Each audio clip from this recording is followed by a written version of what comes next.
Hello বন্ধুরা, welcome back to my channel মিনাস blog. তো এই যে আমার বরের বার্থডের এটা হচ্ছে আগের দিন, মানে 31 তারিখ দুপুরবেলা। এই যে আমি অফিসের মেয়েদের বলেছি যে এই ঘরটা একটু সুন্দর করে গুছিয়ে দিতে, সাজিয়ে দিতে। তো ওরা এই যে কাজে লেগে গেছে। তো ওরা সুন্দর করে বেলুন দিয়ে সব রেডি করছে।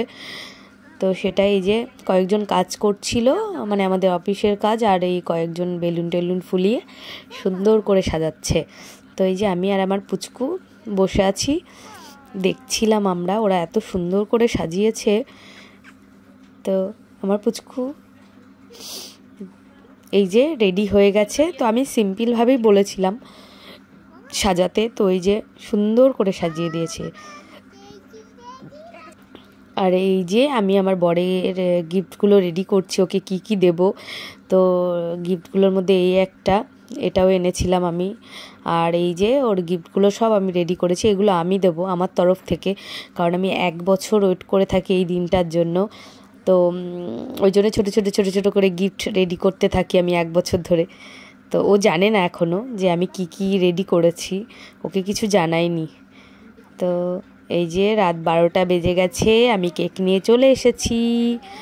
তো মেয়েরা তো দিনে কাজ করে, তো রাতে শুধু ছেলেরাই থাকে, তো ওরা ছিল না। তো এই যে আমি একাই রেডি করছিলাম তার জন্য। আর ভাইও বাড়িতে ছিল না, ওর বন্ধুর বিয়েতে গেছে, তো ওর ফিরতেও লেট হবে।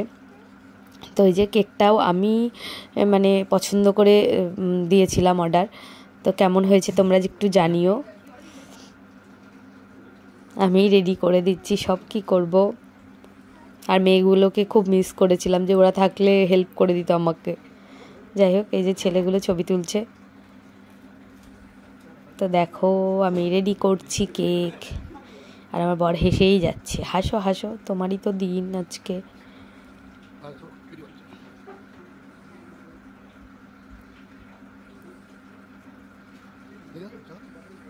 তো আমি বললাম ওদের একটু ছবি তুলতে। তো কেমন হয়েছে কেকটা? আমার তো খুব পছন্দ হয়েছে, আর খেতেও হেভি টেস্টি ছিল। তো এই যে আমার পুচকু টুপি পরবে না, ও এখন খুব লজ্জা পায়, যত বড় হচ্ছে ওর লজ্জা বাড়ছে আরও। আমি মোমবাতি ধরাতে ধরাতে কয়েকটা ধরিয়েছি, আর ধরাতে পারছি না। আমি ভেবেছি লাইটারটার গ্যাস শেষ হয়ে গেছে, কিন্তু না।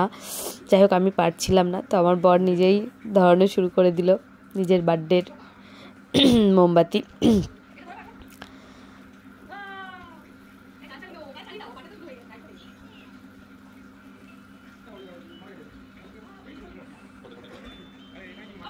আমার মনাকে বলছি যে দেখো এদিকে, ও ঠিক করে দেখছিলও না।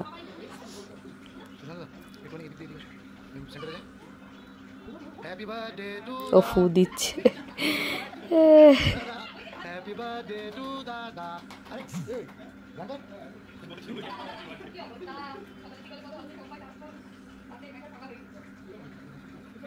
তো তোমরা দেখো।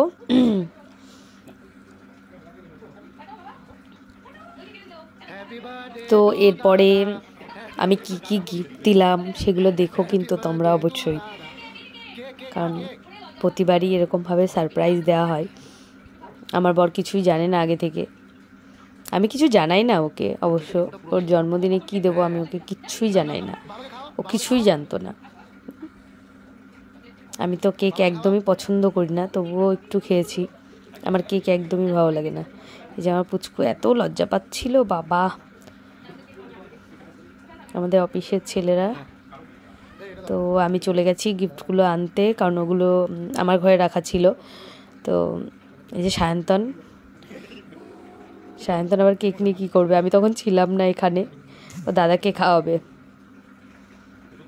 বাবা কতটা খাইয়ে দিল। তো আমি চলে এসেছি গিফটগুলো নিয়ে, এবার গিফটগুলো দেব।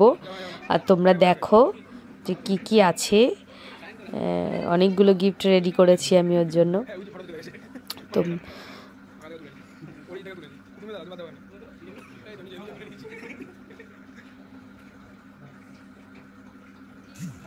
তো হাত মুছছে, কেক লেগে গেছে হাতে।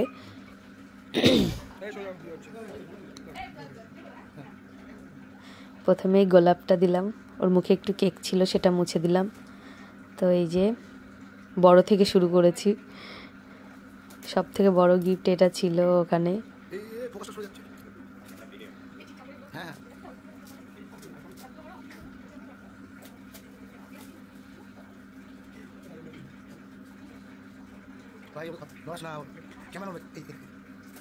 তো ঠিক আছে, চলো দেখো তোমরা, ওকে দেখতে থাকো, সঙ্গে থাকো।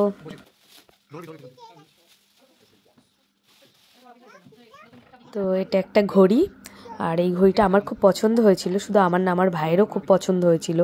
তো আমরা সেদিন গিয়েছিলাম চাকদায় আমার ভাইয়ের ঘড়ির ব্যাটারি চেঞ্জ করতে, তো সেখানে দেখেছিলাম। তো দেখার পর আমি নিয়ে নিয়েছিলাম ঘড়িটা, কারণ আমার বরের যে অফিস রুমটা, ওর যে রুমটা, সেই রুমে কোনো ঘড়ি নেই, এমনি আমাদের বড় অফিস রুমটাই আছে, তো ওর রুমে নেই বলে আমি নিয়েছিলাম। তো তারপরে ওই যে চকলেটগুলো দিয়েছি, ও চকলেট খেতে খুব ভালোবাসে, তাই ওর জন্য অতগুলো চকলেট এনেছিলাম, কারণ প্রতিবার ওকে আমি চকলেট দিই, চকলেট পাগল, আমার মেয়েও হয়েছে পুরো চকলেট পাগল। তারপর এই যে আরেকটা গিফট বের করছে, এটা সম্পর্কে ওর কিছুই অবশ্য কোনো গিফট সম্পর্কে আমার বরের কোনো আইডিয়া ছিল না, আমি কোথা থেকে খুঁজে খুঁজে বের করি। তো এই গিফটটা আমার খুব পছন্দ হয়েছিল, তো তার জন্য এটা অর্ডার দিয়েছিলাম, তবে খুব সুন্দর এসেছে। তো এই যে দেখো, গিফটটা খুব সুন্দর, আমার খুব পছন্দ হয়েছে, আমার বরেরও খুব পছন্দ হয়েছে, যাই হোক। তো এই একটা, তারপর আরেকটা, এটা একটা ওর জন্য গেঞ্জি কিনেছিলাম, মানে আমি বার্থডেতে সবাইকেই একটা করে জামা টামা কিছু দিই, কারণ পরের দিন আমি যখন খেতে দিই তখন ওটা পরেই বলি খেতে, নতুন জামা পরে। তো তারপরে যে পারফিউম এনেছিলাম দুটো, তো পারফিউম দেওয়ার কথা আমি ভুলেই গিয়েছিলাম, তো ওটা ওই দিন কেক আনতে গিয়েই আমি এনেছিলাম, তো মনে ছিল না, তার আগে ভুলে গিয়েছিলাম। এটার মধ্যেও একটা গিফট আছে, দেখো, এটাও আমার আর আমার ভাইয়ের খুব পছন্দ হয়েছিল, তাই নিয়েছিলাম। এটা গণেশ ঠাকুর, খুব সুন্দর, ছোট কিন্তু খুব সুন্দর লেগেছে আমার। আর এই যে শেষ গিফট এই বছরের মতো, এটা মানে ওর বার্থডে উপলক্ষে এই বছরের মতো শেষ গিফট, আবার সামনে বছরের জন্য অপেক্ষা। তো খুলতেই পারছে না, মানে অবশ্য সবগুলো সুন্দর করে প্যাক আমি করেছিলাম।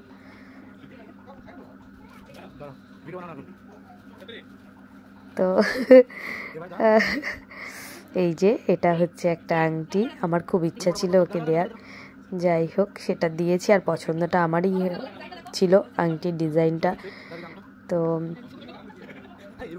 ওরও খুব পছন্দ হয়েছে অবশ্য। আমার বর তো ওই আঙুলে পড়বে না, আমিও জানি, তো মিডিল আঙুলেই পড়লো, ওটাই পরে থাকলেই হবে, মানে হাতে থাকলেই হলো। আংটি একদমই পরতে চায় না ও, তবুও জোর করে করে আমি দিই। তো এই যে হয়ে গেছে আমার তরফ থেকে গিফটগুলো দেওয়া। তো এই যে সায়ন্তন চলে এসছে, সায়ন্তন ভাই দাদার জন্য গিফট এনেছে।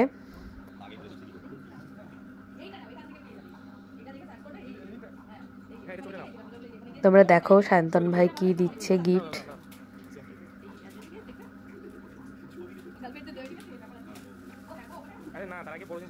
তবে সায়ন্তন ছিল বলে আমার অনেক হেল্প হয়ে গেছে, টুকটাক ও আমাকে অনেক হেল্প করে দিয়েছে।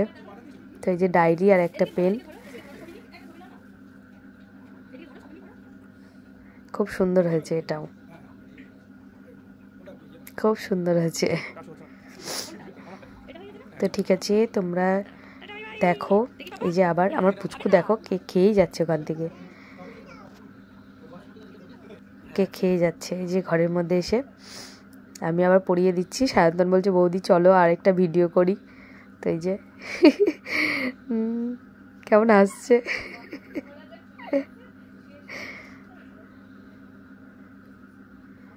তো এই যে আমার গিফটগুলো দেখে নাও আরেকবার। ওকে, টাটা, বাই বাই।